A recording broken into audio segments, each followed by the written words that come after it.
Welcome to the Magellan's Update Podcast, featuring Per Platypus, Lolliette, and none other than the top 10 player, Nibb. That was a pretty good announcement.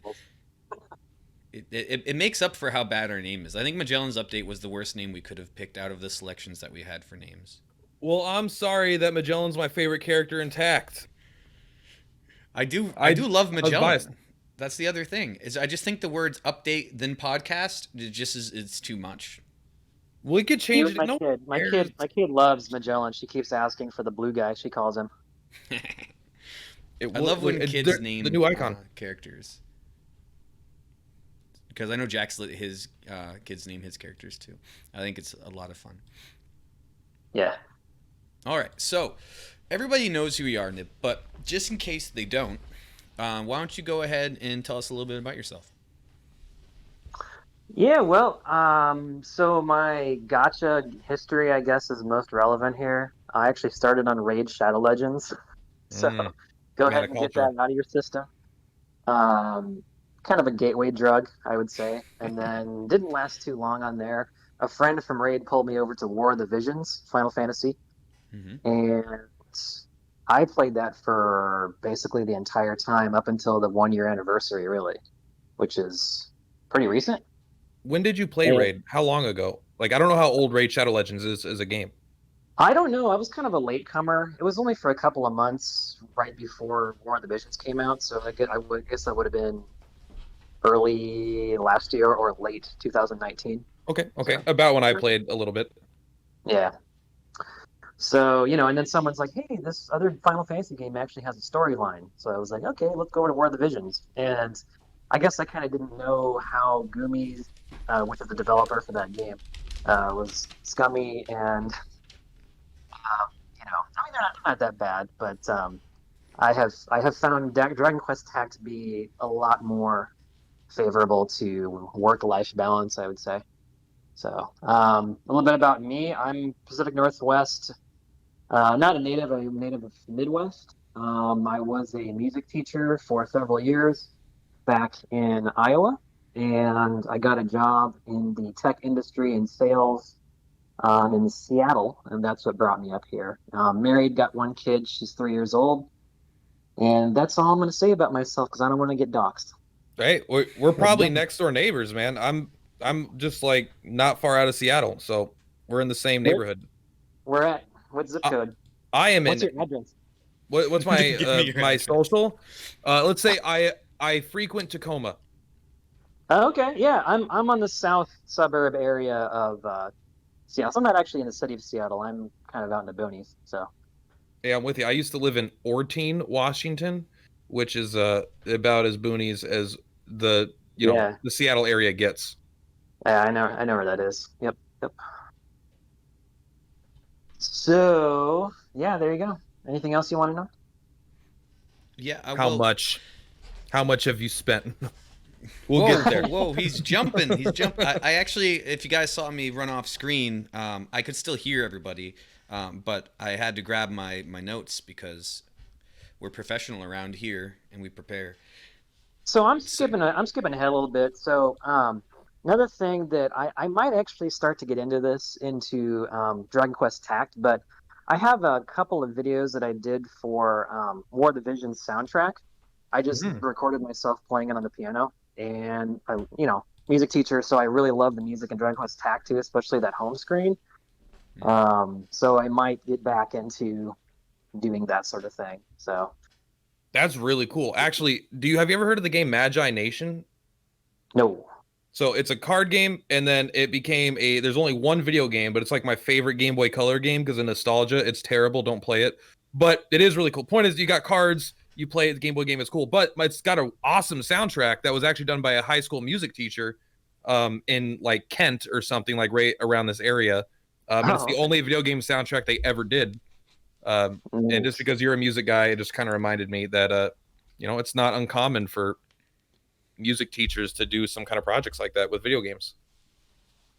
Yeah. Part of that is you want to make a little bit more money, teacher salary, right? Some but gotcha polls. Yeah, and that actually led me to a lot of different things in life, just doing soundtracks for games. Because that's what kind of got me connections to move to Seattle in the first place. So, it was a really good thing. What's y'all's favorite mainline Dragon Quest?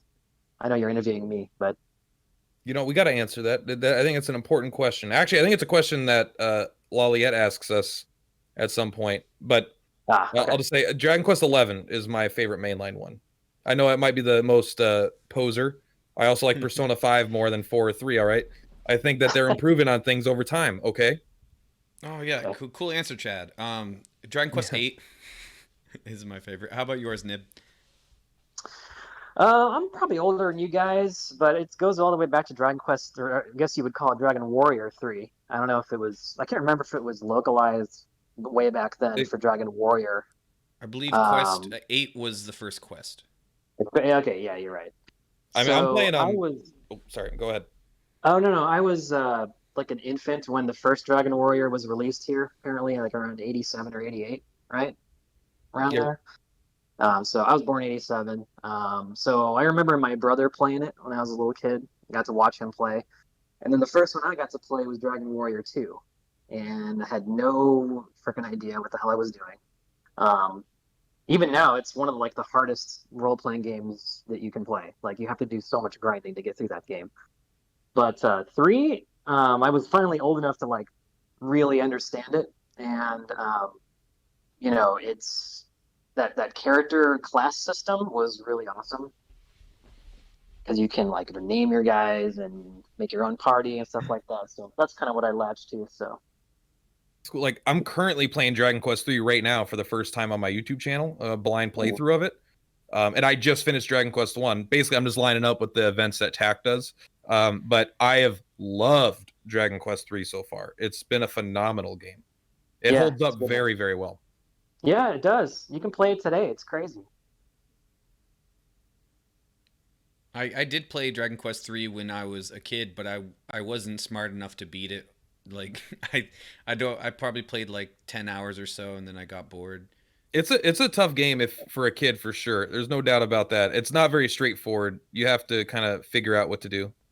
Yes.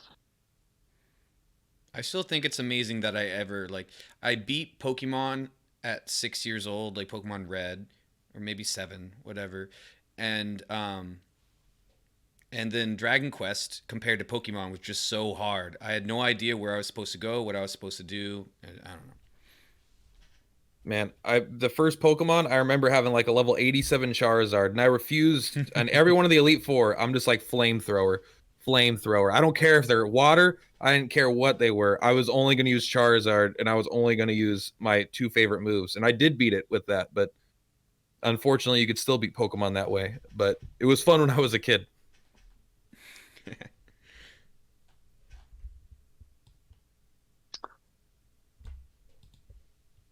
All right. So, there's 2 things I really wanted to talk about before we actually get more into Nibb. So, the very first thing is we have a new community manager. All right. And I wanted to hear what you guys think about that. And then I have a plot twist. So let's see what Nibb thinks about the new community manager. You excited? Oh yeah, man. That's a hard job. I don't think. I hope he lasts. I have experience with Justin from War of the Visions, and he just gets beat up, but he takes it very well. So good luck, Malcolm. Me next, I suppose. Like, I think we've talked about it a little bit. Like, I got nothing but good things, positive things to say. I hope that they do a wonderful job. They seem very nice.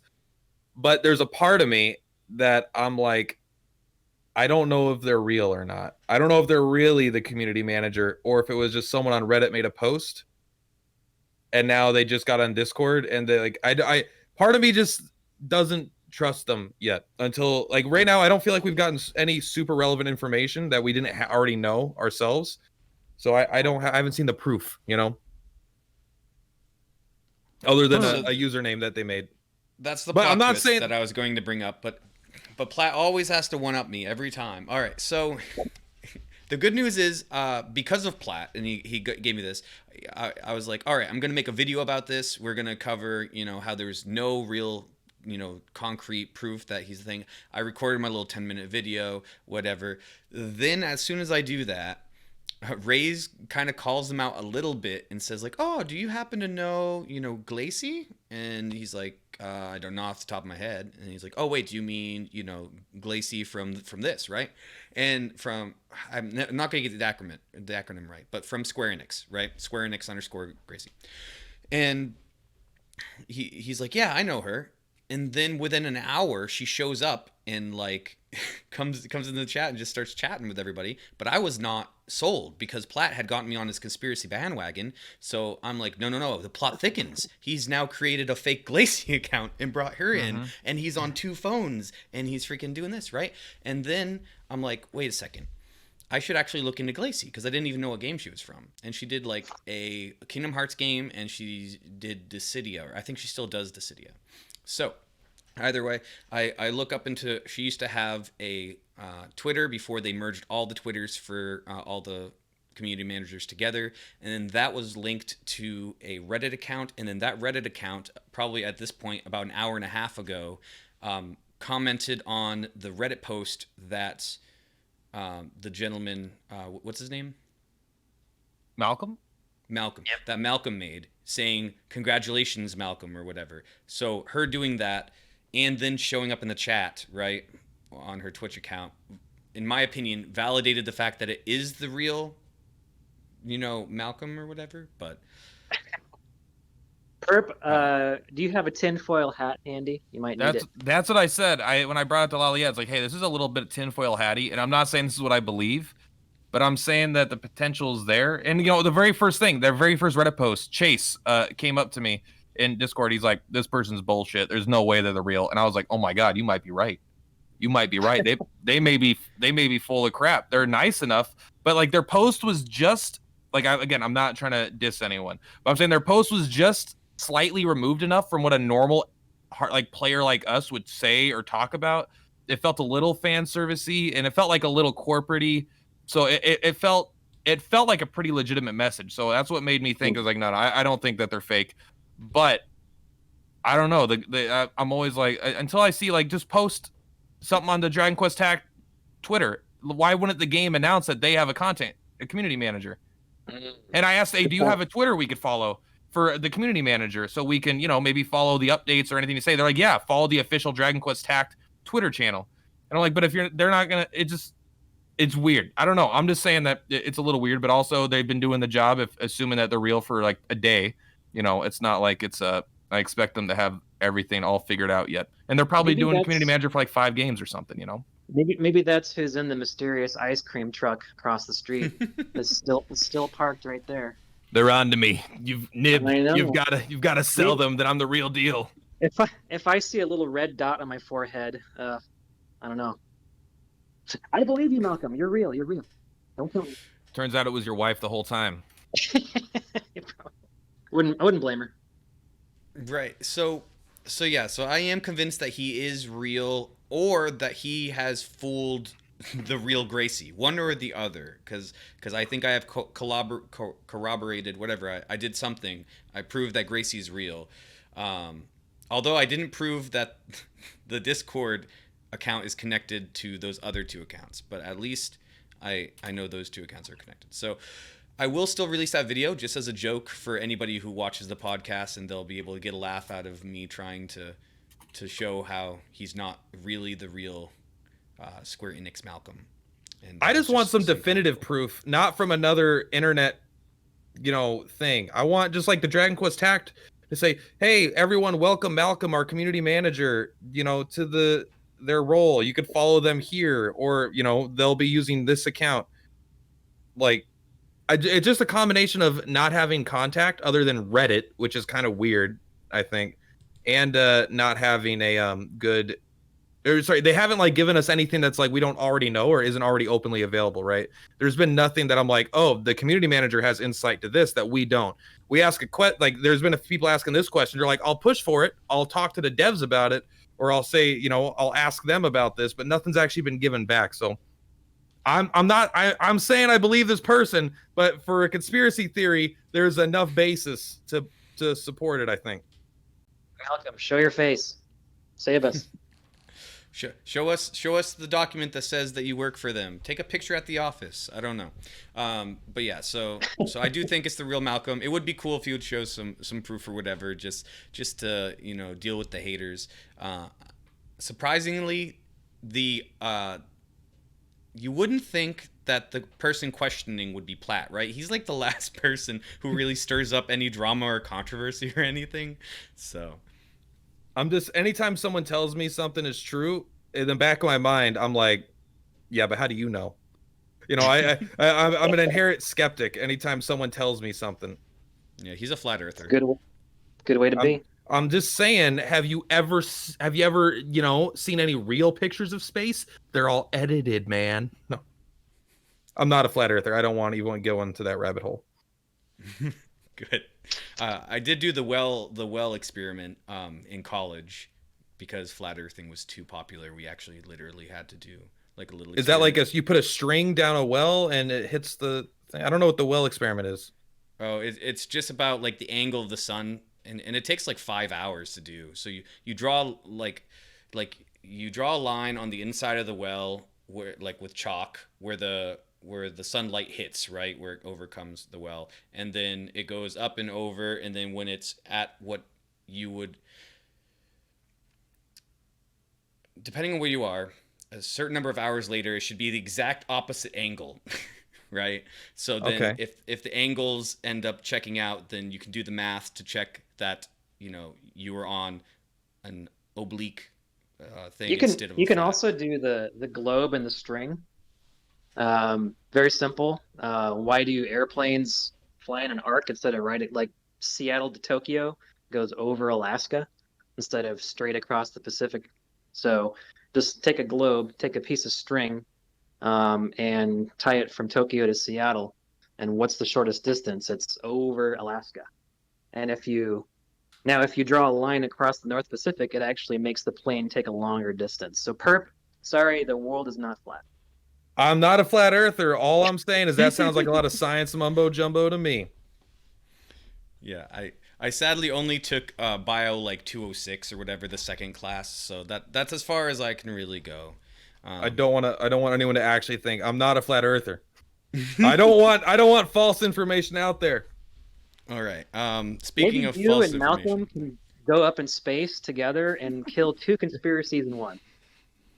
How do I know it's really Malcolm? That's not just a person calling themselves Malcolm. I've seen Malcolm in the Middle. Anyone could do it. He's not even really Malcolm. His name's Frankie.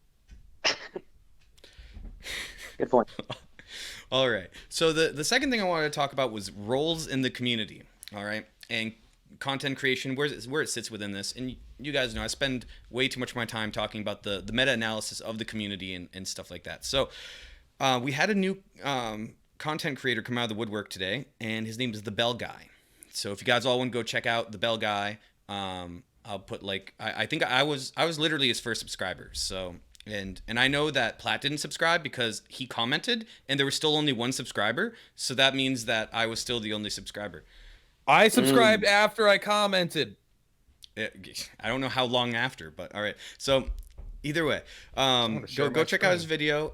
He's foreign, so he has an accent. I don't know accents enough to be able to say where he's from, but either way, he did like a 5 tips for beginners. So it's not really going to help anybody in this chat, but he plans on making more content that will be more helpful. He's been streaming on Twitch. I don't know how many streams he's done because it'll only show me like the last 3 streams that he's done because I didn't follow him or whatever. So, but the way I understand it is he's been streaming a couple times a week for maybe a month now, and he's got 41 followers or whatever over there. So I had never heard of him before, which I thought was weird because I kind of chase down content creators to kind of check out what everybody knows because I don't know anything about the game. And he already had the content creator title when he was commenting, and me and double question mark looked into it, and he had only made 4 posts ever, and they were all today. So he got that title before he ever even made a comment on the Discord. Interesting. I wonder. I mean, I guess you ask and you shall receive, but not for everybody. I don't know. I mean, Rise is here, so like Rise knows the secret. So I started this conspiracy theory where I thought that guy was Malcolm. because I'm like, who would have the Oh. connections necessary in order to get a hold of the mods and get permission? Because it took a week for me to get my permission after I had already been making content every day for like 2 weeks and had like 100 subs or whatever. Well, so you know, Perp, you're in the chat. You saw that Rise was just today doing some work on roles.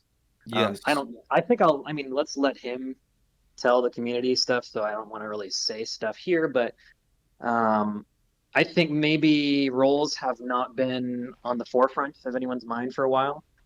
You know, the people who are beasts will not, I mean, their names may change soon, but have kind of been the same group of people for a while. So I think that might be it. The new guy, I think, just had good timing, you know. That's typically what I would attribute it to. Is it's likely, instead of malice, it's likely just a more improved system over time. So he just came in after the system has been improved, or you know, the response times are faster now or something. Yeah, and I don't have like, I didn't think it was any malice or anything, but I did think it was like interesting. I know there's been other people who have asked for the role and they did not receive it. I don't want to throw names out there or anything. So I do think it'd be better for the community if, I know we have a lot of different tabs that have like news and rules and stuff. If we just had rules to define what the roles are and what it takes to get one, just so people don't get the feel bads of not having a role. Right. Yeah, that'll come soon. Rise was talking about it in the Beast channel. And then, like I said, he will probably make some kind of server-wide announcement in the next couple of days. So awesome. And I know there's been a lot of talk in the past of changing the names of roles because, you know, Beast doesn't really represent what you do, which is why up above your head it says helpful Discord Beast, because like Beast doesn't sound, it sounds like somebody who's just really good at the game. Not that you are not, but you know. It sounds like somebody that likes the Beast family in the game. I think that people might think that, you know. Yeah. And so they've actually already changed the name, and it's now Cure Slimes, /helpers. What? When did they change this? Just like an hour or two ago. Oh yeah. So that's what I'm saying. The timing, they're thinking about it now. So. Mm-hmm. Yep. That's pretty cool. All right. Yeah, I like the idea of them all being like slime themes. Like you got your Slime Knight, and I don't know what the one above that is, but I approve of all slimes in Dragon Quest games. Oh, looks like Nibb had to leave for a second here. So, there he's back again. Hey. Welcome back. We're very lucky we're recording this because I guess there's a ton of lag. I'm dropping frames like I'm in a strip club with money. Hey, how many frames do you bring to your strip clubs? just a couple K. So I can't believe I never thought. Sometimes I'm so limited by my perspective when somebody says something just blows my freaking mind. So the fact that I've never thought about Beast as the class of or family of freaking creatures in the game, not once have I realized that somebody could think that you just love the Beast type. Yeah, I haven't thought about that either, actually. Yeah, just somebody sent me a DM. I'm like, do you have that title because do you like the Beast role or like the Beast family? So, nope. It's like, no, it's because I'm the best and I'm a beast. Don't mess with me. And the only other thing I have to represent that is this happened like a couple weeks ago is one of my kids was reading, and you know my kids are getting better at reading, but they're not fantastic. And he's reading the word father, and he read fat her, and it blew my mind because I never realized that it could be a compound word for fat her. Dude, I would never see that. You're right. Yep. Fat her really changes the perspective on fatherhood. It does. Oh man. So all right, let's get back to Nibb. So Nibb's told us a little bit about himself, but we want to know more about you on a deeper level. All right. So what is the yummiest monster to you? What is the what monster? The yummiest. The yummiest monster? Okay. Like, and you can't pick like a food monster. Like what monster would you want to eat the most? I don't think about them that way. Sorry, I've not chosen my polls based on how delicious they might be. Okay, So we're not asking which would you eat. You're saying if you had to eat one, gun to your head, which one would you eat? This is now a That's right. violent question. That's right. Because there is a gun to your that's head from the ice cream truck across the street. there is, yeah. There's a little red dot on my chest actually right now. So, God, I would have to say, because the slimes they look easy to eat because they're all gooey, but I don't think they would taste very good. Slimesicle is basically an ice cream cone. Yeah, but It's does he true. have like the sugar and all the cream and stuff, or is he just Hmm. made out of like weird guts, like a You jelly? bring the sugar, Nibs. Oh, okay. Um, I don't know. I think I'm not really a family preference kind of player. I just kind of go with I'm really in pursuit of like one really awesome party, that I can kind of interchange as situations develop. Not really a collector per se. So You're saying you I don't don't care know. about the units and what they look like. You only care about the numbers. No, I do. I mean, like I said, I'm a DQ3 fanboy. So Zoma, actually not a fan of spellcasters like in any game I play, right? MMOs, I'm always a tank or a DPS, a physical DPS. So, Zoma is, I would say, probably the highest tier monster in the game in global. So there's that, but also big fan of DQ3, and that's his And we're game. back. Definitely not technical issues. All right. So we were talking about firing weapons. There's so many different weapons. I didn't know I was missing a weapon until you made a guide that had I might even be a frizzle staff, and I just couldn't find it. And then I found out I didn't have it. Yeah, I wish there was a better way of like seeing like, oh, one out of like you've got the weapon or not or something. Because like there might be one out there I'm missing, maybe not. I don't think so. I think I got them all. Probably. I like the bang staff a lot. Yeah, I That mean, just sounds the bang word staff. bang is a lot of fun, regardless. Yeah, That's but what she bang said. bang staff is just a hilarious just name. Why is the stupid, I finally found out there's like the thunder staff or whatever, the lightning staff, something like that, does frizz. It's like frizz potency. And I found out because the bolt staff, I think, does like frizz potency. And it's because in Dragon Quest 3, I think I got the bolt staff and it does lightning damage, but it has a fire animation. So I don't know. It's just like every time I look at that staff and I'm like bolt staff, frizz potency plus 3% or whatever. I'm like, what? Yeah, it's janky translation probably. And I get so want to talk about things to fix in this game, the real problems. Why do we have fizz and sizz? Come up with another element game. We don't need fire twice. We don't I need have orange and red fire. I It's have really racked three my times. brain trying to make sense of why they did that. And I guess like fizz is like a frying pan, and so you get like a nice sear, whereas a frizz is actual big open flame. And I guess that's the best thing I can come up with. I don't know about Listen, you guys. you can come up with it, but you're defending their BS. That's all it is. It's just like, okay, continue. I'm sorry. And Okay. bang is an explosion. And what are Which explosions made out of? it's just fire. That you're It's all right. It just fire. Um, it's yeah. combustion, which is It's just the fire that got out of control I think quickly. it's kind of based on like holy or light element. That's the way I see it. That's interesting. I Yeah, never like thought about it like that.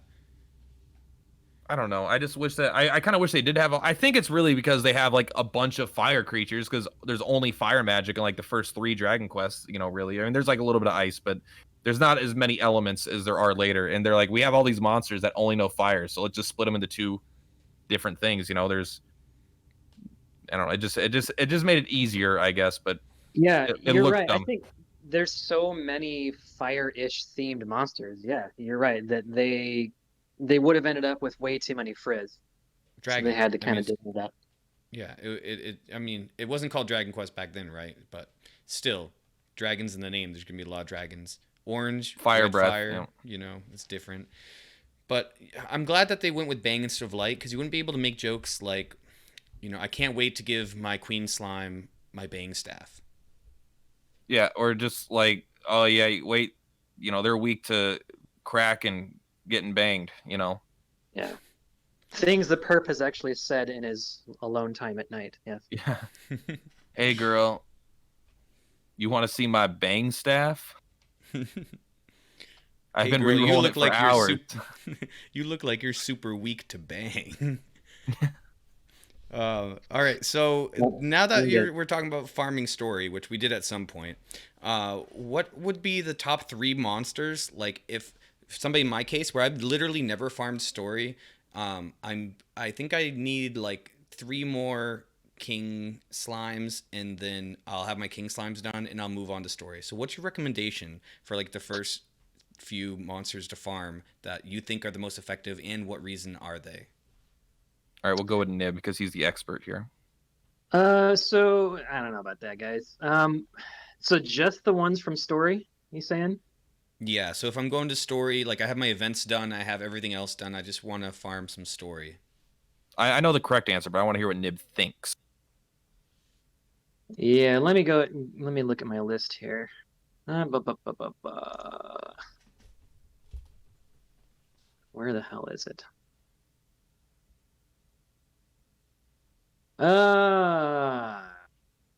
Okay. I mean, why don't we look at just like the grades? F, Ghost, obviously. I would also look at where is this guy? The little hammer dude. I'm not looking at the game right now. I'm just kind of going off memory. If you guys have the list in front of you, what's his name? Yeah, I Hammerhood? could pull up a list. That could be fun. Yeah. And I'll So share it. definitely Ghost. Because he's got the 5 weight, and I don't think most of the community's been thinking about weight, and they should. But 5 is extremely small weight. And that's what all the Fs have, and that's very helpful for arena. So definitely the Ghost, and then, man, where is he? It's not the Brownie, or is it? Brownie's in Chapter 7, Episode 5, so he's in the main story quite a bit. Yeah. He's another one of them that I would try and max. I know Shane said that if you don't have a ghost with mid heal, then you won't be a top arena player. So I don't, means but anything. I still have my mid-heal scroll though, so it's not all lost. So, okay. I hate absolutes like that. But I mean that's a very good piece of advice at least. Because that allows you to free up so much weight and space, and then he himself can go 4 movement and can get a pretty decent heal. It's like maybe 80 to 100 hit points. So at least he's not completely useless. You Well, just have he to make heals sure way you can more get than hit. that, right? Are you sure? Well, Oh, how it's does mid how, healing. Yeah, it's like it's more than it's probably like 150. because So yeah, it's his wisdom. Like, how does wisdom work with heals? I don't know the math on that. I don't either. I mean, I know that it helps. But I think the biggest thing is just to level up the skill to 10. I think that has the biggest effect. Yep. And then there's some items coming in the future that will have like heal potency on it. Ooh.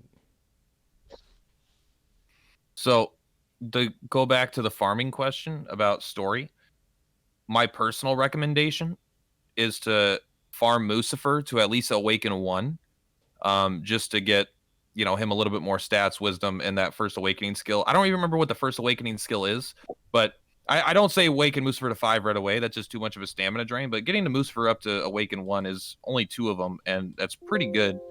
After him, I actually think Sabercat could be pretty good to get to like awakening 1. Wackolite, which is on 14-4, is pretty good. And then I actually really, really recommend Dracula. Dracula, it could do some great work. And he's also synergistic with Mucifer because they both have Bang Magic. And he also has Snooze, so he could just fit into a lot of teams if you're doing like budget-friendly stuff. Would concur with all that. There's like as far as E's go, the Bullfinch I really like. And Dracmage is not bad. Going up to D's, I like the Bewerewolf probably the best of the D's. just because he's got some decent attack. Golem is okay. The Saber Cub is not that great. Hawkman is pretty good. Probably the Killing Machine Light. And then Mandrake Major are pretty good from D. Orc is decent from D. You've got a lot of really good Cs in the game. Dracula is one of the best, just like you said. Armor Knight, Mummy Maid. Mummy Boy. Oh, Mummy Boy's got you. Never mind. I'm sorry. Yeah. Oh yeah, I can't remember which at this point which one is which, but also the Mandrake, not the Mandrake Major, but the C ranked Mandrake. What is he? He might be Gumchit too. Tiger Cub is a very good C rank, just with like insane damage.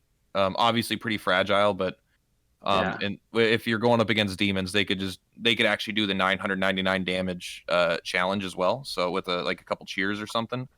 So right, Tiger Cub's definitely got some potential. So the Mandrake Soldier, the yellow dragon guy, he's one of the best C ranks, I think. There's also the Bodkin Archer, that little dude. Yeah, and then Farmable Bees. Yeah, I mean Tusketeer is probably the only one that isn't that good. I just ended up with a lot of him because that's the best stage to farm for XP. Yeah, that's the best EXP stage. But on the plus side, so I have a Tusketeer Awakened 4, I think, as well. But you also get Dracula from that stage as well. So you can actually get double drops of units on that stage while getting the most EXP per.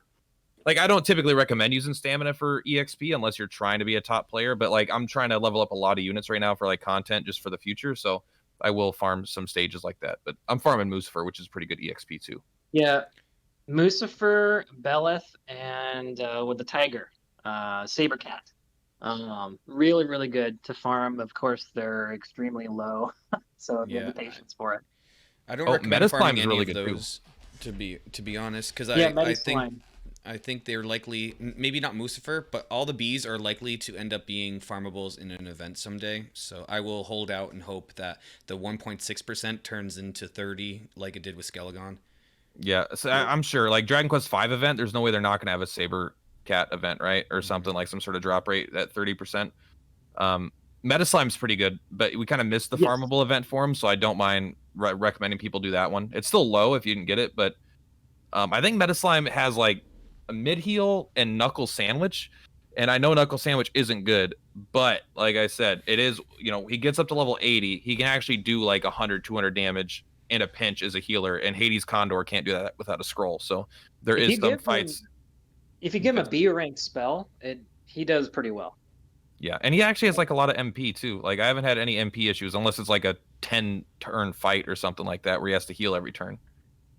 So the F I was trying is Hammerhood. That's the F I was trying to think of. Hammerhood. Oh my god. Okay, thank you. Sorry. That's such a penis joke too, which I think is funny. Yes, it is. But he's got a defense down attack, I think. So. Oh yeah. It's pretty nice. So my turn, and I'm gonna go full Kage here. All right, and I'm gonna say, other than getting Ghost because he's good in Arena, I think what I'm going to do personally is to climb the CPP ranks. I'm going to take the most efficient farms and get them all to 4, and just go through. So like Meow's database does it for you. You just toggle the top, and it will put, stamina per drop, and the top one is Teeny Sanguini, right? And then you just go down through. So that's what I'll do after I finish with Ghost. That's pretty cool. I'm looking at that list right now. I haven't organized it by that. And that's what Kage did to get all of his CP, is he just farmed in the order, which does suck though, because now he's had to spend more money because he's kind of gotten all of the efficient farms done, and everything now is a bad stamina proposition, right, for how much stuff he's going to get CP wise. That's why I was like, you got to be patient, because you're gonna have to farm. You don't have to, but if you think you're gonna end up farming Awakenings, just get your XP from those stages at the same time. Yep. Absolutely. And it's funny because you guys both were talking about how you had farmed these EXP stages. I never thought of doing that. I always leveled up organically by either farming like mats for rank ups and all that stuff, or just beating levels. So I actually only have one Tusketeer. I respect that. That's a better longevity way to play. So you don't drive yourself crazy. I stopped farming that stage and I got Dracula to fully awaken because I was like, I don't really want Tusketeer. And like, if I'm going to farm for experience, I need to have a secondary thing. Like, I'm farming for Mucifer, but the experience on that level is still better than most other levels. Like, the story is the best spot to farm experience right now, besides, you know, the daily event or whatever. But Yeah. But yeah, I don't really recommend doing that much. There's too many units to grind to focus solely on that, unless you're like in these top 10 players, I think, where you already have mostly a ton of stuff awakened and you're fighting for pennies. But, you know, getting Leary Lout to awaken 4 at least, you know, sorry, we forgot Leary Lout. You got to get that guy up to rank 4. That guy's a monster. Yeah, he's good. He's good. Yeah. Awakening 4 is a sweet spot, Wordle too. pretty much replaces him because it's also got crack resistance. Yeah, I think it's true. I don't remember what both their resistances are. Leary Lout's been so good for so long that I'm never gonna. I mean, I want to use the War Turtle guy when I have a chance to, but man, Leary Lout is just so good, and he's an E unit. It makes a video look better when you get to use an E unit in your team to kill Killing Machine. You know? Yeah. Oh yeah, you did the janky 3-man Killing Machine kill. Nicely done, man. Thank you. Janky as hell too. It took like 2 hours of recorded attempts, and I cut the 1 win. Oh man. Well, that's all you got to do. So, since we talked a little bit about the leaderboard and about farming and about Kage, let's talk about Nibb and Kage's rivalry. Like, just frame for us your guys' relationship. I know you guys are both top players, and at different points in time, you guys were ahead of each other on the leaderboard, is my understanding. Yeah. Oh shit, guys. I don't know. I think if there's a rivalry, it's very one-sided. I am not a collector. Yeah, he's like wants to catch them all. That's fine. We have different goals in the game. I already skipped Queen Slime, so I don't have Queen Slime. I skipped Dragon. Well, I didn't skip Dragon Lord, but I didn't get him. I only pulled like maybe 5 multi pulls, and then I just gave up. I didn't really chase Lionheart, but I ended up getting him on accident. Same with Baramos because I wanted the A rank. But yeah, I'm missing 2 S's right now, which is like another 9,000 CP. So there's really no way for me to catch up, and it's really not my priority. Like I said, I'm going more for units that have long-term value, you know, so that's why I really poured a lot into Dragon Lord True Form and Killing Machine and Zoma. So I can kind of have those go-tos for Arena when I need to switch them out. You know, there's so many banners coming up that I am not gonna pull on. I have a reputation for being this huge whale early on the game, and yeah, I probably outspend 99% of the people, but you know, at this point, I've been far outspent. I think if you just look at the accounts on there, which is fine. You know, bravo whales, thank you for whaling. But you know, I'm not gonna get all 3 waifus when that comes around. You know, I'm not gonna get like Malroth. You know, I'm skipping a lot of banners here, just the ones I don't see as being a permanent member of my my A team, my first string, so to speak. So is Malroth from Dragon Quest Builders 2 coming to Arena? Isn't that what he's from? Not sure. What? I never played that game. So Dragon Quest Builders 2 is just a freaking Minecraft version of Dragon Quest 2. So Malroth must be from Dragon Quest 2. Are you sure? Is it actually just a version of Dragon Quest? I never played Dragon Quest 2, but I do believe Malroth is in that game, and I want him now. So there's the first human I want. Is they call him Cedo in Japan. So that's I was thinking of the guy from I think it's Dragon Quest 5. I never played that game, but the big pink guy who is a breath specialist. Right, he's the final boss of Dragon Quest 2 and in Dragon Quest Builders 2. Yeah, ooh, so I killed it, didn't I? You did. Because I played both of those games. Whatever the guy is, the big fat pink guy, he's the final boss from Dragon Quest 5. Big skip for me, you know. Probably gonna skip Elena, you know. So yeah, I mean, if we want to talk about this rivalry, it was the beginning of the game. It was like, compete with me, you're just gonna spend, and you know, it's a lot of that, and it's completely one-sided. I never was like, oh, I'm gonna get that guy, but I think you know, it was actually pretty intense coming my direction. So, and and the response to that is I'm just joking around, but sometimes you're not really joking around. Sometimes it's obvious that you are passionate as hell about this, right? Right. So, And good on you. I mean, I respect conviction, I respect dedication, and um, you know, he particularly has that. There's a lot of folks that have a lot of that. Especially the whaling part. Yeah, support the game, please. They're good. and Um, but it's very you interesting that you know, guys have the different goals, right? So your big thing is arena. You want to be the top arena player, right? Not necessarily. I want to excel for sure. But I think I'm more focused on just having like a really good crack specialist, like really good specialist in every element, Hmm. so somebody that can do every role. And sometimes there are monsters that are kind of redundant in that way. So that's why I'm skipping a lot of them. So Arena, I think, who the hell knows what's going to happen with Arena because that's a great equalizer, which Mhm. is part of why I'm so excited about it. Because CP totals, interesting how the community, I guess, maybe because it's been talked about so much, is, I guess, the primary dick measuring tool right now. Right. And mine's pretty big. I just want everybody to know. Oh, the biggest in So, chat. Okay, well, not the biggest here, but Well, no, because Nibb's here. I'm a lower rank than him. well, I've hovered between third and fifth and sixth and now seventh now for basically the whole time this game's been up. So I honestly like all it is collection and seniority.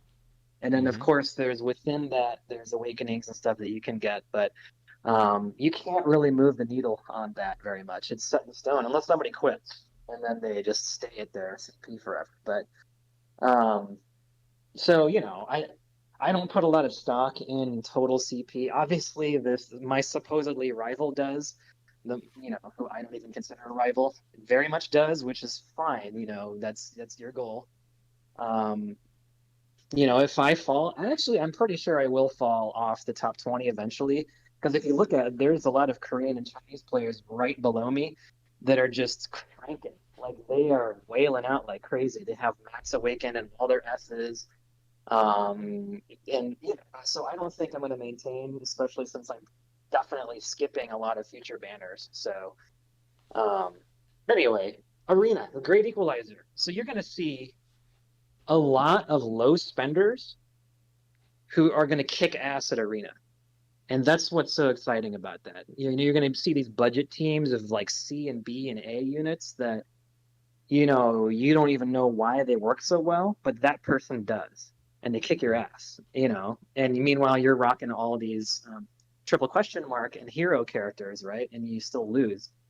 So whaling is still gonna kind of dominate, but not. It's not going to be the end all be all in Arena. You have to know your team and know your tactics and know your turn order and stuff. And you have to know all the enemies. What are they going to do? How does the AI behave? Stuff like that. I'm So excited. I don't think you're going to see anything that looks like the current CP leaderboard that's not going to transfer directly to Arena. It might in some exceptions, like I'm pretty confident Jax is going to kick everyone's ass just because he's so good at this game.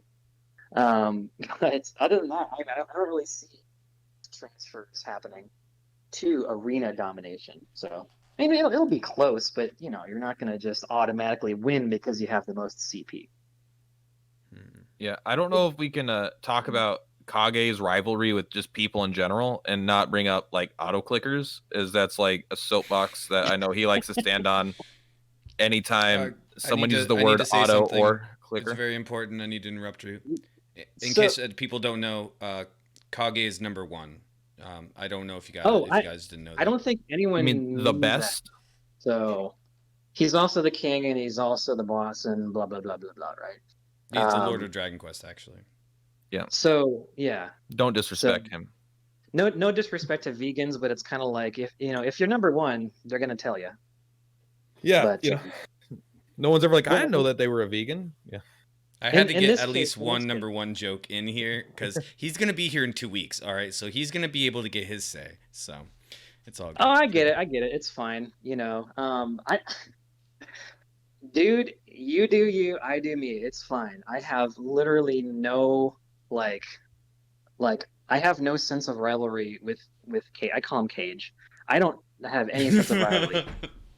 uh, as you call him, Cage. Okay, but I think Don't it's don't let super him throw you off, interesting, though. Kage. He's just trying to throw you off the trail. He is second he's off this call, he's buying 20 more Dude, polls. he's gonna Yeah. drop 2K on the game as soon as he's out. As soon as you're sleeping, that's when he's working. But no, That's Yeah. I think for I could most people, like we didn't realize that the rivalry wasn't the way. Like it plays out different when you can't hear vocal tonality, where you're not having a long form discussion, right? And we just see these little yeah. snippets, and it makes it seem a lot different. But the fact that you're Well, not actually that worried about your ranking is really interesting.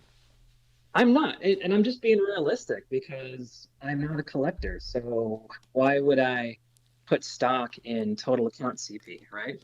I purposely skip banners. So who gives a shit?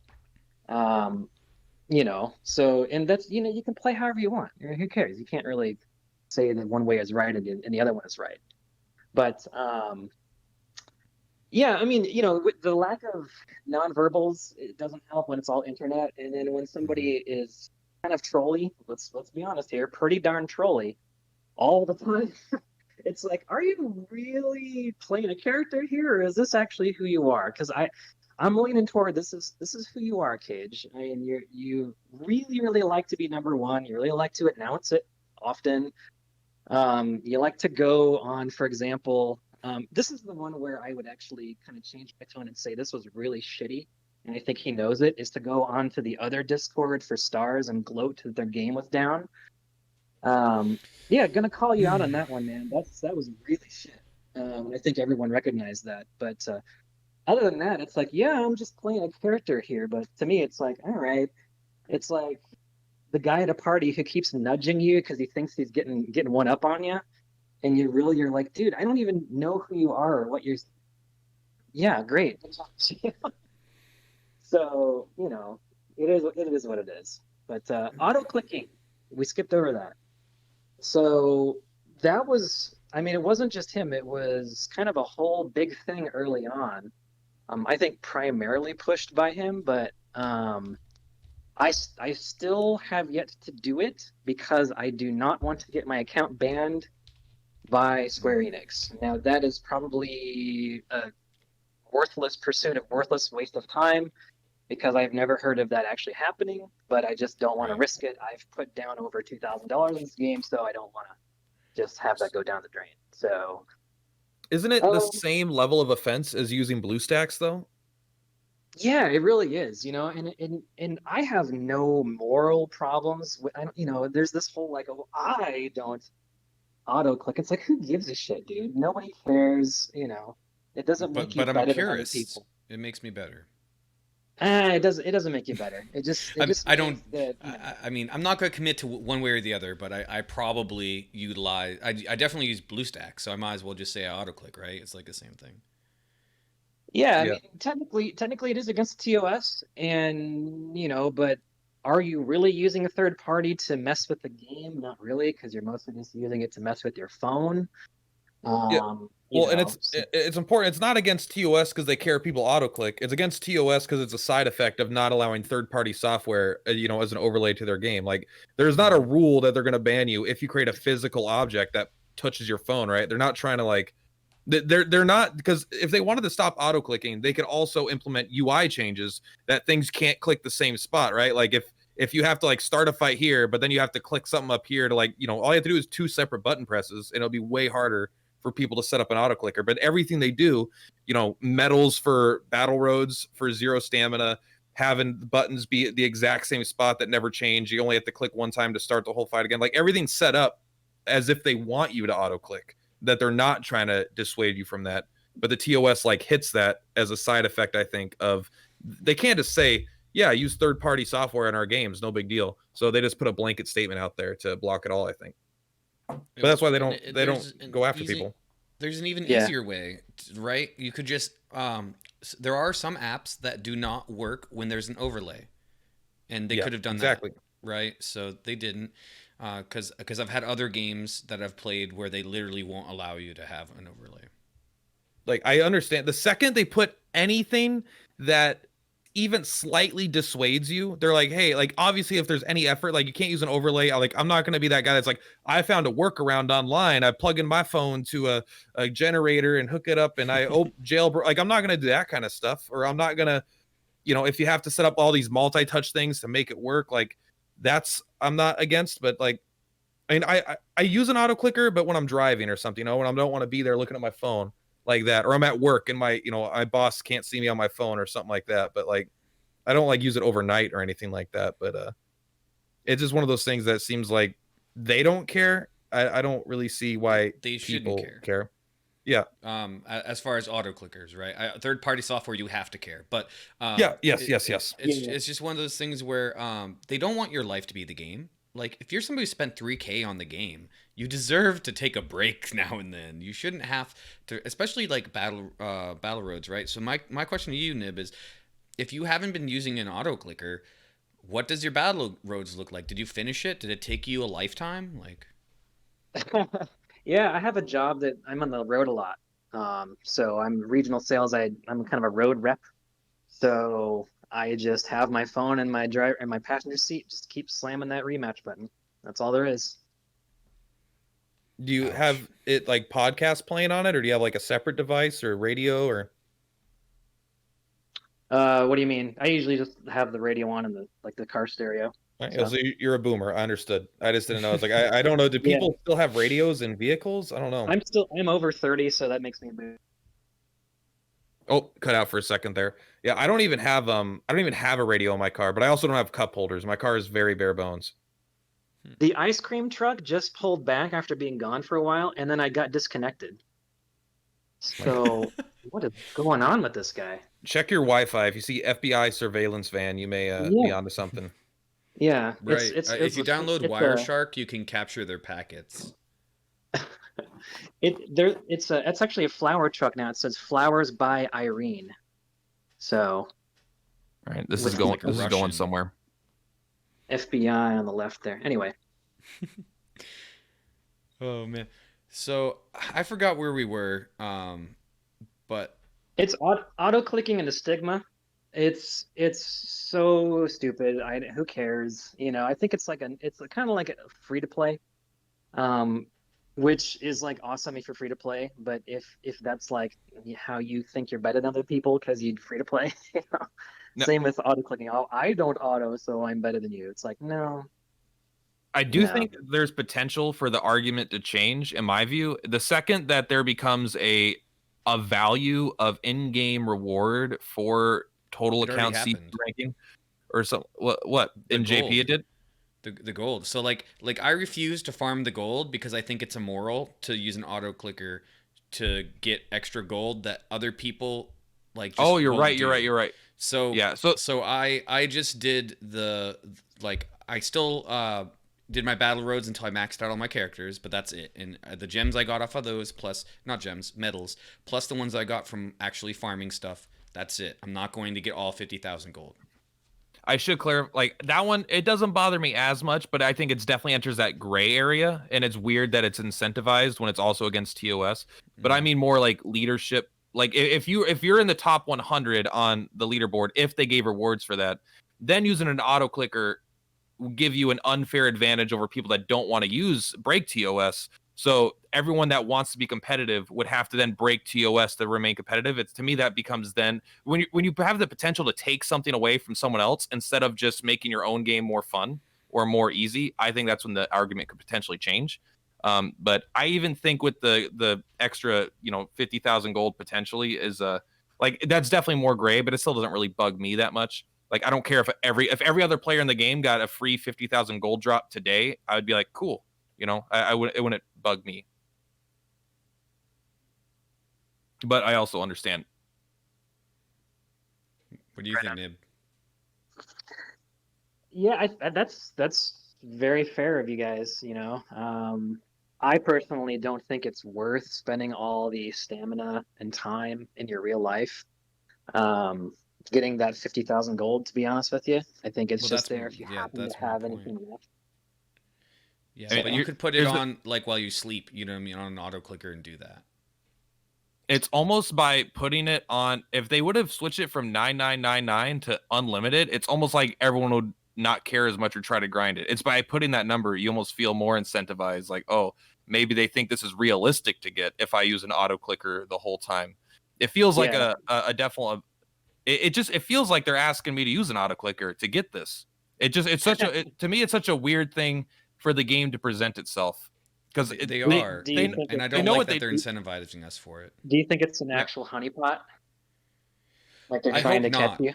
I hope not, because if you think about it, if you're not spending like 10 gem refreshes a day or more, you're mathematically never going to be able to like really do it without using an auto clicker or just dedicating your literal freaking life to tapping that damn button. And if you're equivocally like getting the amount of like they'll see how many battle roads you did, right? If you're doing 10 to 15 hours a day battle roads, they're not going to believe you were actually doing it yourself, right? I don't know. So Yeah, well, I'm sure they have a couple metrics that they could cross-reference to see, like, they could see like, taps. oh, we could see that, yeah, your phone tapped every 1 second or whatever for, 15 hours. Like, there's always something. And the thing is, the reason they probably, even if they wanted to chase people, they probably wouldn't, because you could easily claim to have a physical object that could do that. Like, they're not, you could buy it or make it, but even then, it's just Somebody like, does have one. yeah, Or your friend took over for you, yeah. So you have Yeah. shifts. Like how do you even prove that? So But the thing is, when it comes to this isn't the U.S. law, right? This is a games company TOS. You don't need to prove yourself innocent, right? They could assume guilt and ban you because they don't want you on their service, Absolutely. essentially. So Yes. it's not like, well, I didn't actually break TOS. I had this. They could be like, we don't care. And it's true that if they want to dissuade auto clickers, they'll stop giving us incentives to use it, and eventually they would probably make an example out of someone that's a abuser of it. Maybe not like one of the top players, maybe like a mid-tier player or something like that. But if someone gets permanently banned for auto clicking, it's going to put a hush through the whole community. Oh Yeah. Oh, I would never use one again after that. But I just wish they would put a statement out that would say, like, if they were to be on the stance where we will ban somebody for this, I wish they would make an announcement and just say, by the way, if you do this, we're banning you, because they know, they have the data to know that more than 50% of their player base is using auto clickers. So, and I think it could even be 90%. But anyway, the point is, like, there's like Nibb has actually recommended everyone use one to clear the battle roads. He's like, if you're not doing it, you're crazy. Yeah, and we could ask like the community manager or whatever, but like we already know the answer is going to be it's against TOS to use third-party software in our games, something like that. Like, it would be nice if it was. I think it's one of those things, like, everyone knows there's those rules that your boss or whatever, they have to enforce. Like, you have to take a 30-minute lunch by law. But if you go to work every day and maybe you just work through lunch because you're not hungry or something, like, and your boss doesn't really care, like, it's one of those things that's kind of an unsaid rule that you're allowed to break. But if you ask out loud, they have to legally say that you're not allowed to break that rule and that you have to do this thing. Like, there's a bunch of kind of rules in that gray zone. And I feel like this is kind of one of them. Like, they can't give us permission because it's insane to give us permission to use it, I guess, because it's a third-party thing, and it might open a door for auto clickers that have other tools. I don't know. Hackers could do all kinds of stuff.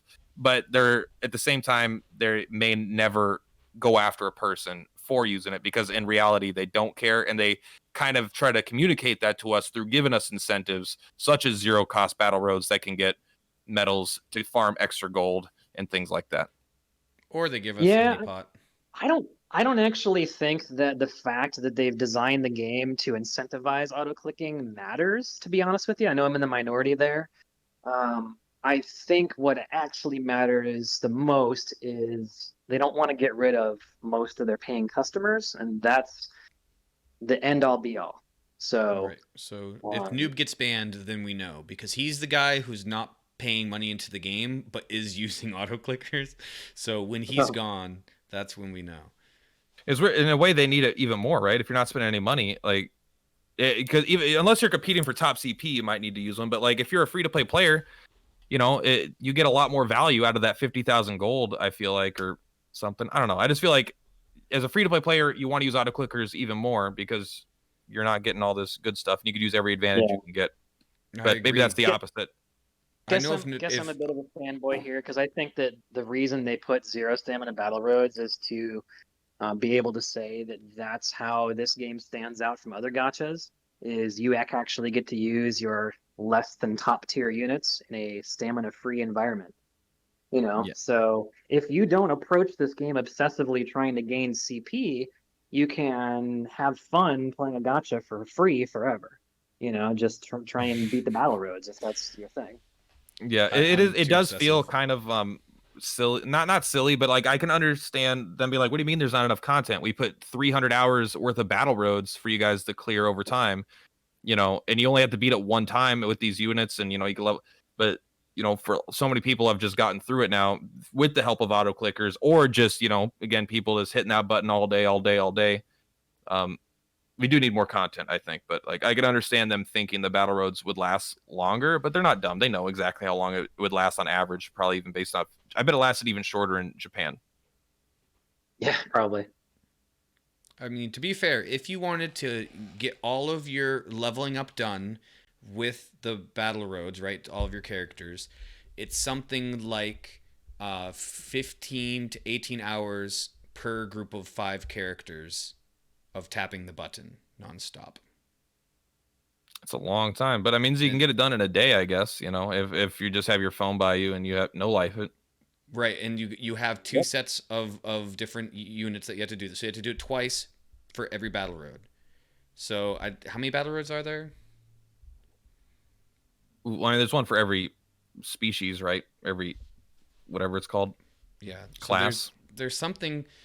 Well, there's more than one. So there's 3 beast ones. There's 2 organics. There's like 8 or 9 different ones, and then some of them have 2, some of them have 4, right? So, overall, it does take like 1 month of almost nonstop grinding to get everybody leveled all the way up, right? And you don't have to do that. That's a personal choice. But if you're a free-to-play player, that probably is one of the best things you could do for your account, is without using any other resources, just free leveling all of your units that you can get for free in the game that are non-gacha.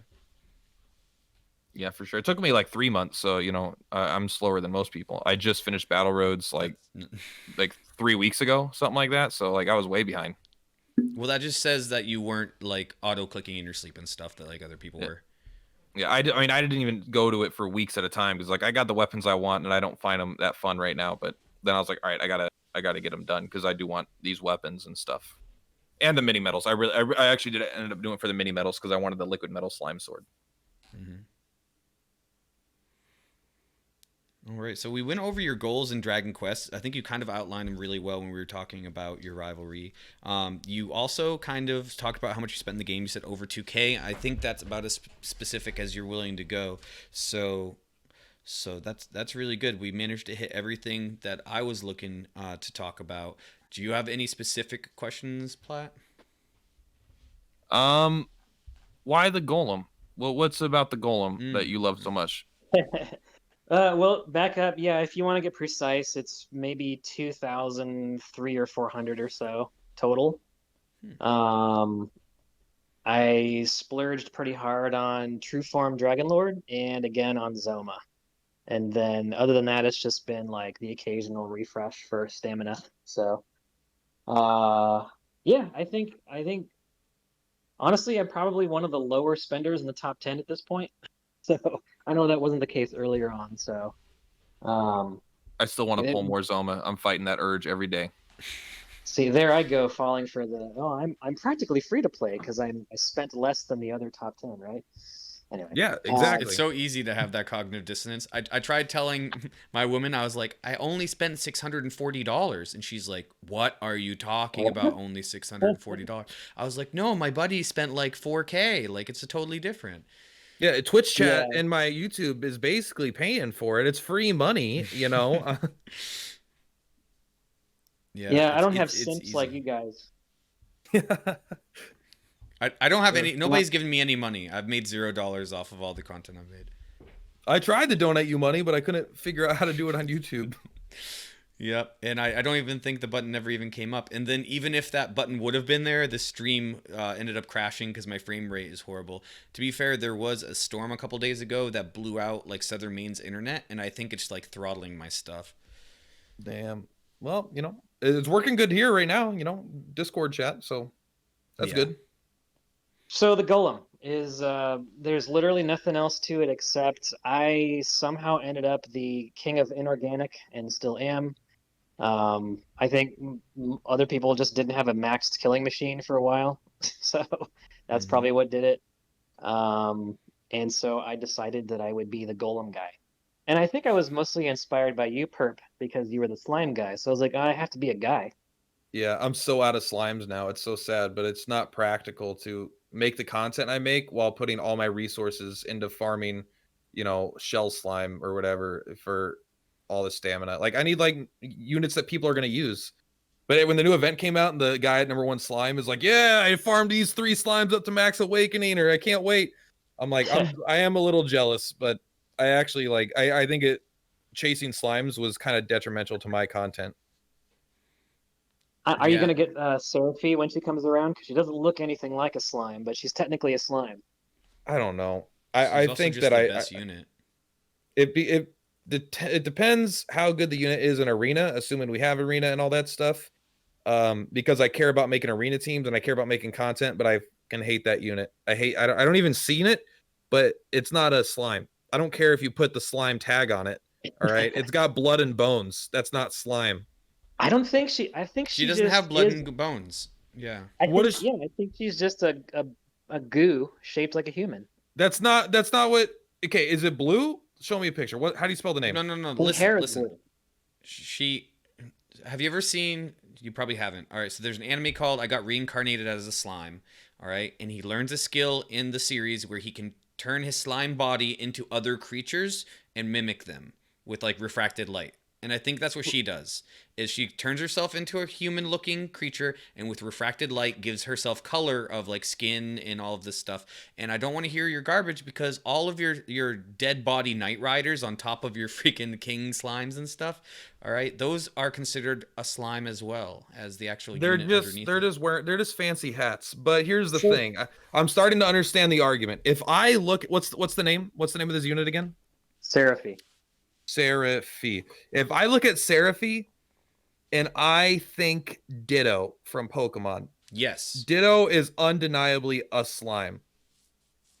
But it could turn into a Machamp, but it's still a Ditto. Go find videos of Japanese arena teams with her in it. She has a way of moving around that's like bouncy and gooey. It's kind of hard to describe, but she moves like a slime. All right, so, I will hold judgment for now. Right now, I'm not in love, but maybe Queen Slime will allow a second lady into my life. We'll see. So Seraphie also has the distinction of not being a hero or a question mark. So that means she's weight 50 instead of 65, which means you can slot her into a lot more arena comps. She's also Can you teach her a scroll though? You know what? She's going to have a sick-ass family bonus, too. Yes, she is. Yeah. And also, you can teach her a scroll, and she has a leadership bonus of 20% defense to everything around her, which is the biggest defense bonus. And if anything is in her healing range when it gets hit, she automatically does a mini heal, unlimited amounts per turn. So she's freaking awesome. At least. Wow, that's really good against multi-hit units. I think it's just one per turn, but at least for PvE, she's like one of the most essential PvE units in my opinion, and probably also pretty good on arena. Her not being a question mark or hero is definitely something I'm a fan of. I like that. Yeah. Yep. For that reason, there's a lot of other monsters that you should look at, like Garyon is a beast. Juliante is a beast. I guess caution of people against getting only question marks because you're not going to have room in your arena comps for them. That's true. Yeah, you need all kinds. I'm very excited for arena because I don't know. I know a little bit about arena now, but I purposely don't look into anything in Japan. Everything I learned from this podcast. Like I really like I kind of like the unknown, but also I kind of like going with what we officially know because that I don't want to be that guy that makes a video and then Zoma comes out before Baramos, or like Arena should come out and then it doesn't come out, or I just want to make sure I'm giving accurate information, not based off speculation. But I am ready for Arena. I am excited for it. Right on. You don't want to be the guy saying save your tomes for the scrolls and then there's no scroll event. Yeah, that I've said that like 6 times, but I thought Jax was not full of shit, and he was. He lied to me. I just love that I was the only dissenter, and I was still wrong. I had guessed that it was going to be an EXP event, but so that was just hearsay, as a lot of things are so far. I think maybe Delzor said it might be something, and then anything he says is like the gospel down from Mount Sinai, right? So. But he didn't seem sure of himself in the first place, but it just spread like wildfire because I think people had wishful expectations that it would be books.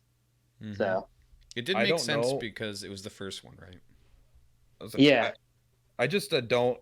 Every time Delzor says something, I don't know why, but I'm like, I bet you're wrong. Like in my head, I don't believe anything they say, and there's not even a good reason. I don't know, but it's just like. I don't know. It's like they were basing all their information based off Japan. I'm like, yeah, but we don't know for sure. And so I just like, and when someone's basing all their information off that, like it's been pretty accurate. Like to say it's been above 80% accuracy is not incorrect, I would say. But we've skipped a unit.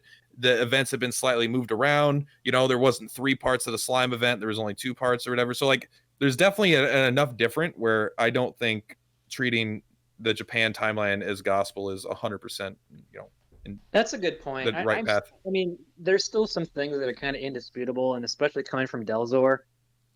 He is a top Japan player, really. I don't think account-wise, but arena-wise and certainly knowledge-wise. I would say if there's anybody that I like, simp for in terms of like this guy knows what he's talking about, it would be Delzor. So.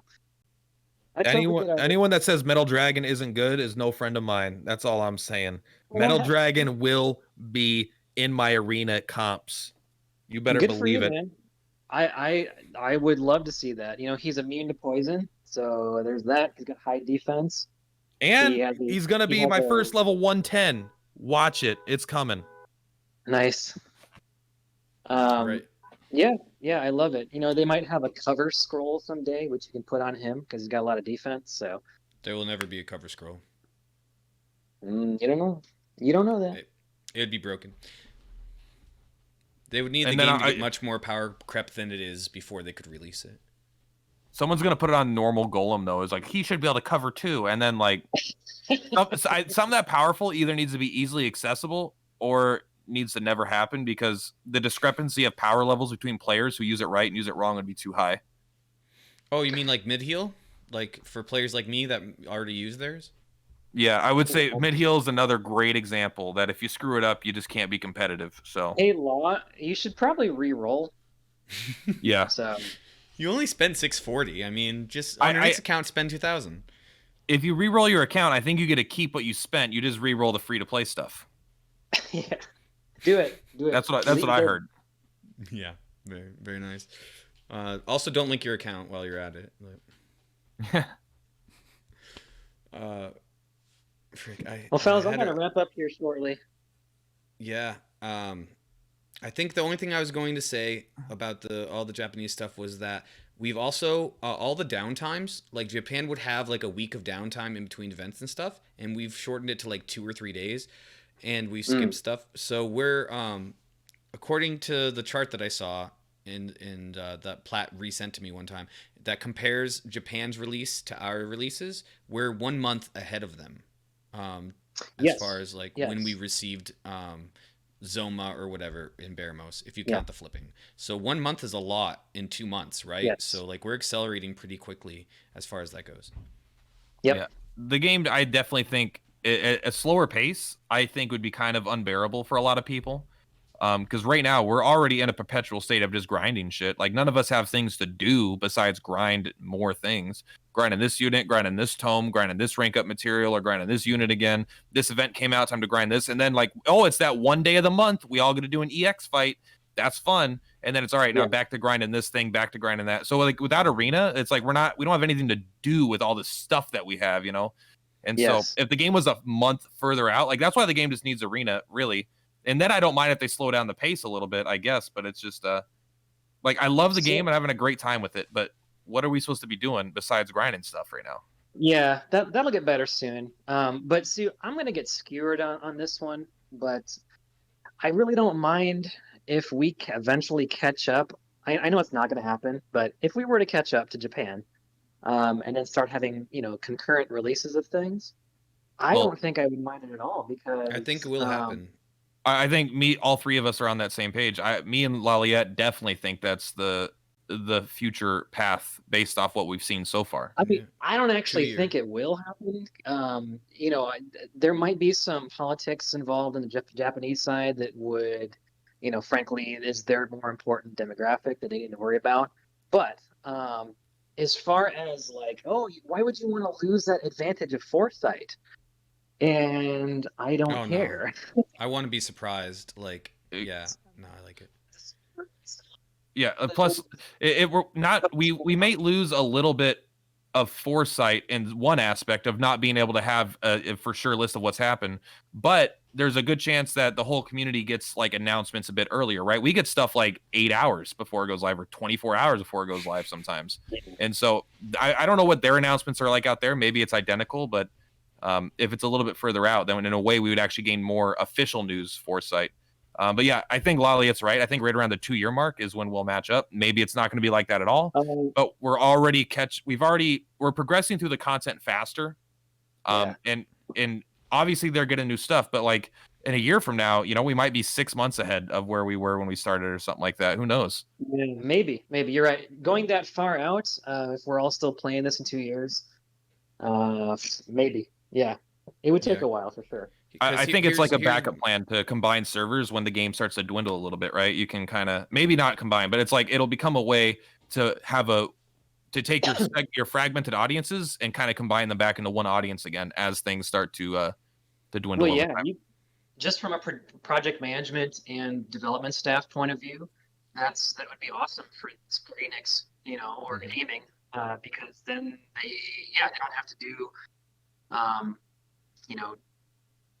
disjointed project management basically, and they don't have to have a separate manager. They can just design one character for everybody. Exactly. So. But here's my math on why I think. All right, so if we continue getting 1 month every 3 months, right, which is slower than our current pace, but let's say it slows down a little bit, right? Then you get 4 months of catch up over your first year, and then we're only actually 2.5 months behind them for after our first anniversary, and then that would be easy to catch up another 2.5 months in that second year. So I do think it's very feasible. But the other thing is, what do we end up doing if we continue to progress faster than them? At some point, they're going to have to throw in stuff that the other place didn't have, or give us a bunch of stagnant time, and that's not healthy for the game. Mm-hmm. Yeah. So I think the only solution is either they slow down and they give us more dead time, which I don't like, or they continue at the pace they're at and we just eventually have to catch them, because they're never going to give us content that's specific to global, because that would be extra development and Japan would be upset about it. Yeah. So they would, yeah. There's no way we're going to get something that they don't get. But like we've already, because we skipped a banner, like what are they going to do about that? Are they going to just add it back in? Like they could just rearrange those kinds of events, but then like like you said, it would getting that dragon guy that we skipped or whatever is not really any different than his downtime, right? Just a week of nothing. It's just a banner that no one wants because everyone already knows that dragon like is the worst S rank or whatever. So like, they definitely feel like they have a strategy long term. Like obviously this is a gacha game, right? They're not just thinking about the next banner or the next week like we are. They're thinking about, hey, how's this game going to be profitable for a year if it continues at this pace? What are we going to do? Let me interrupt you, Perp.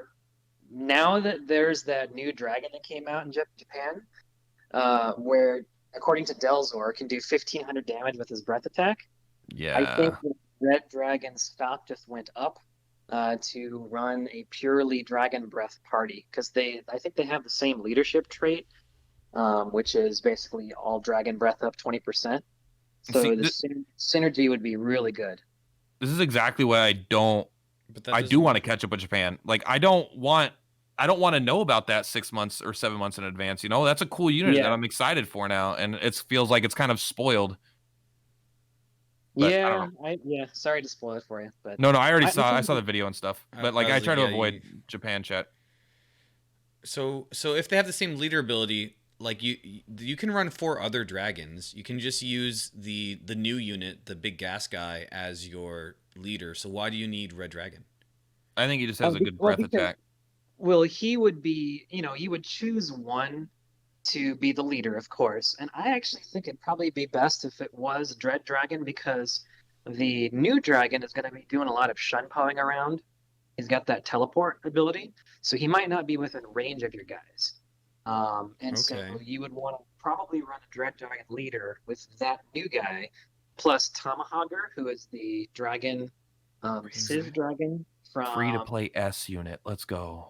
He's the arena guy, and it's if you're super dedicated to arena, you can max awaken him for free. And he's a dragon, and he's 50 weight, and he has a Sizz breath attack that's about the same power as True Form Dragon Lord's Frizz breath attack, so it's pretty good. And then of course there's Great Dragon, who kind of sucks, but you can easily get a 5 Dragon Breath team with Dread Dragon in the lead spot. Probably do pretty well. I already have a 5 breath team, but it's not nearly that good. It's just it's all crack breath, which is actually a funny thing to say out loud now. But yeah, I love the idea of making meme teams. I'm so excited. Like when we started this podcast, I was under the impression that you would only be able to do your 3 fights a day, and then you were done, and that you wouldn't be able to do anymore. But knowing that you could do more fights for no rewards just to play the game, that's like a game changer for me as like a content creator. I can now, try hard it, and then I can also show try hard teams and meme teams where I'm like, hey, this is a fun team if you're just playing for fun. Maybe don't use these for your 3 fights of the day, but in the right matchup, this crappy breath team could beat some really good players. Yes. Yeah, and also, one unit that a lot of top players are going to be using all the time for many, many months is going to be the final boss of Dragon Quest IV, Despasar, or Sorrow. And he's got a 3-turn spell reflect, and guess what? Breath does not work on that. It goes right through it. So, there's so many ways around the powerful S's that come in. So, for sure. I'm excited. I'm sorry. We're starting to ramble, and I know you said that you had to wrap it up. Yeah. Well, good. I should probably head out in like a minute here. So is there any like awesome juicy questions that we haven't hit yet? No, but I do have one last question. I don't think it's juicy, but it's the best I got. So I don't think this will affect you, but I think it would affect everyone else. So you're the 7th overall, and let's say you're the 7th overall when Arena launches. Do you feel any pressure at all to be a top 10 Arena player, or do you truly believe that it's okay for people with worse units than you to be able to beat you, and that you don't feel that is a negative thing a negative thing people will look at for you? Oh, 100%. It's fine. If I know I have very powerful units right now, in 3 top tier max awakened S's. Basically I would say Killing Machines, Zoma, and True Form Dragon Lord. They're going to be really strong early on, right? So while I don't want to lose, of course, hell yeah, it's okay if somebody with weaker units, weird units, less awakened units, beats me at Arena. That's fucking awesome. I don't want Arena to be another set in stone thing where, it's like, it's what do you call it? There's no class mobility, right? You should be able to throw together a team on a dolphin budget and kick ass if you're really careful and thoughtful about it. No, that's really cool. And it's been so awesome having you on and hearing your voice and the way you talk, because you in my head were such a different person before I actually heard you speak.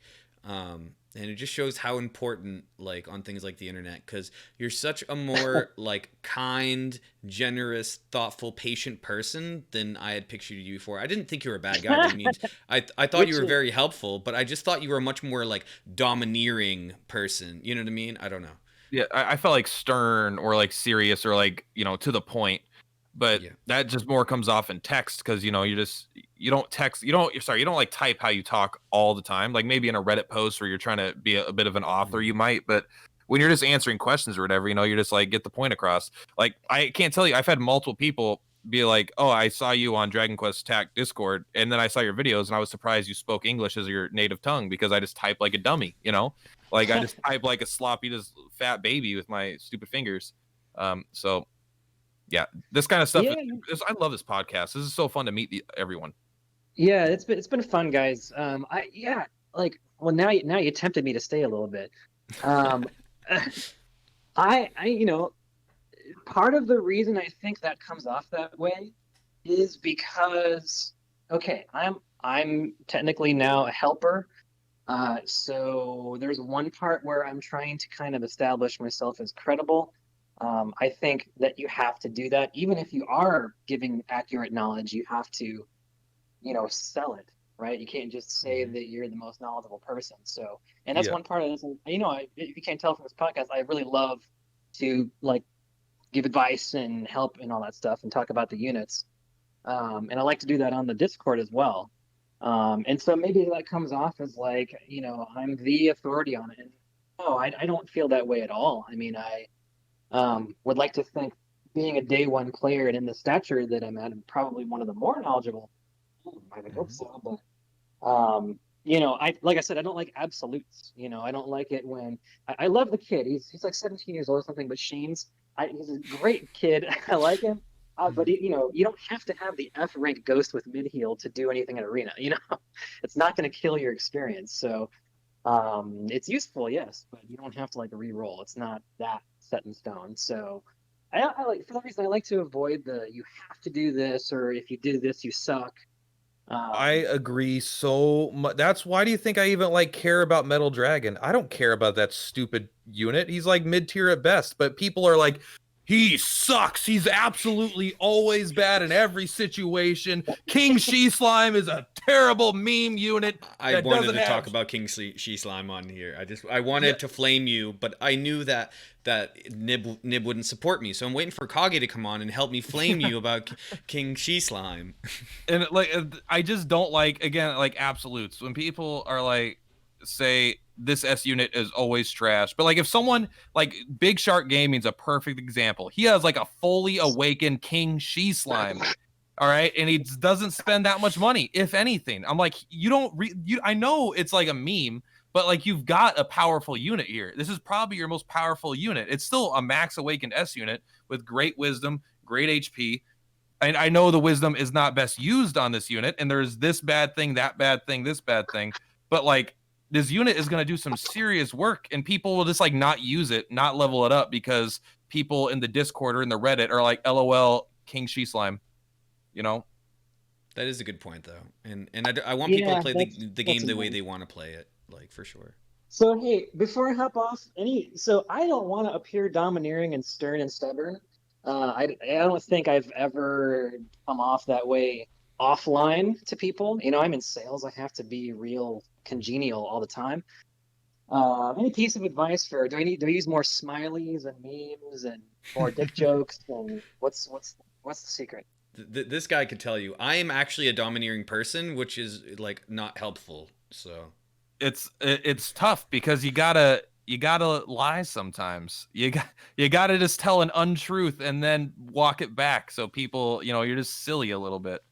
It's tough, but if someone's like, "Hey, what's the Beth unit?" You're like, "Inferno's stats does 400 damage at max awakening Green Dragon, but cold breath." You gotta be like, I don't know, and Inferno's dope. Give less precise information, I guess, which is not necessarily your goal, but it's a balance. If you don't want to come off as too serious, maybe just if someone asks which is better, this or this, I would say more I find this better. It tends to do more damage. And then if they're well, why? Then you're well, the damage is on this is higher, and maybe then go into the more analytical side of why. Because sometimes people just that. Why do they tier lists that are 10 minutes long? They like it not because you're going into every single unit's strats. They just kind of want an opinion of a player that they consider to be better, more experienced. And all right, I just want the general overview. I don't want a math lesson here. So Yeah, it's a balance. It just takes time to learn Yeah. what, and you don't always want to communicate that way. Sometimes you do want to be very serious. I think that has happened a few times when asking me for recommendations is, like they will say, and actually Jack said the exact same thing when he was on earlier, is they will say, well, what team should I build? And it's like not that simple. You can't just say what team is the best because that's not how this game works. You guys know that by now. For sure. So, like he said, you just have this like copy paste answer, and I guess I just have to like force myself to take a step back and like, if this person can't write the fucking encyclopedia on Dragon Quest T after I help them out, it's gonna be fine. All they want is like the headline.